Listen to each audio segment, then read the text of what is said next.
ما وش شغله بس أنا تكلمت discussion كلها الاستجابة يا مقت وحكوا على واحد كلمة أكتر هو هاي يقوم مقبول الجيرانية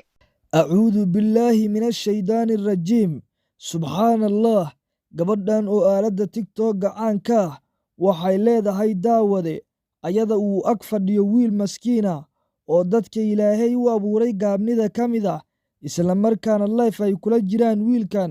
iyo gabadhan kuwiin qaawan oo ah gabadh iyana jirkeeda ka ganacsata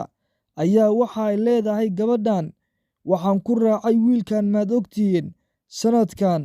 guurka ka horaa la istijaabiyaa subxaana allah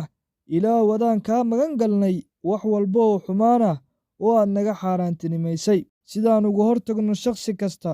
oo sheegaya waxyaabaha aan waafaqsanayn diinteenna suubanna islaamka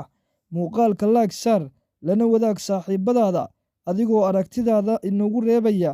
qaybta kommentiga kuna soo biir baraheenna bulshada ee ducaysana meediya intaan u gudagelin muuqaalkeenna daawade ku mahadsanid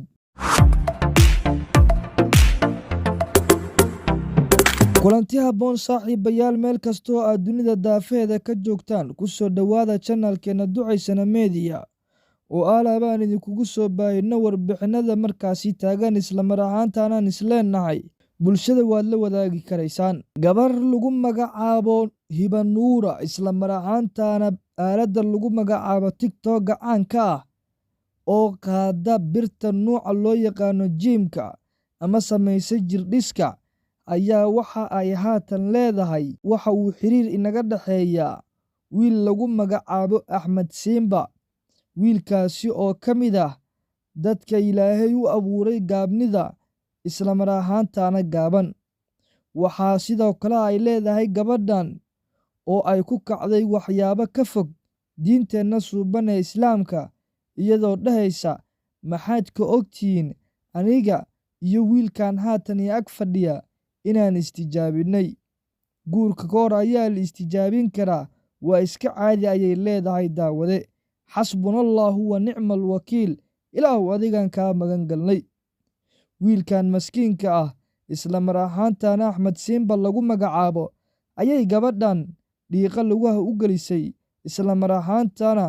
ay danaynaysaa inay ku soo caanbaxdo haddaba ila daawade iyadoo leh gabadhan guurka ka hor ayaa la istijaabiyaa أنا وحكوا على أختي سنة كلمت discussion كلها الاستجابة اوكي macantu waxa ku raacday ما وش شغله بس أنا تكلمت discussion كلها الاستجابة يا مقت وحكوا على واحد كلمة أختي هو هاي يقوم مقبول الجيرانية sidaan uga hortagno shakhsi kasta oo sheegaya waxyaabaha aan waafaqsanayn diinteenna suuban ee islaamka muuqaalka laag saar lana wadaag saaxiibbadaada adigoo aragtidaadana qaybta kommentiga inoogu reebaya kuna soo biir baraheenna bulshada ee ducaysana meediya ku mahadsanid daawade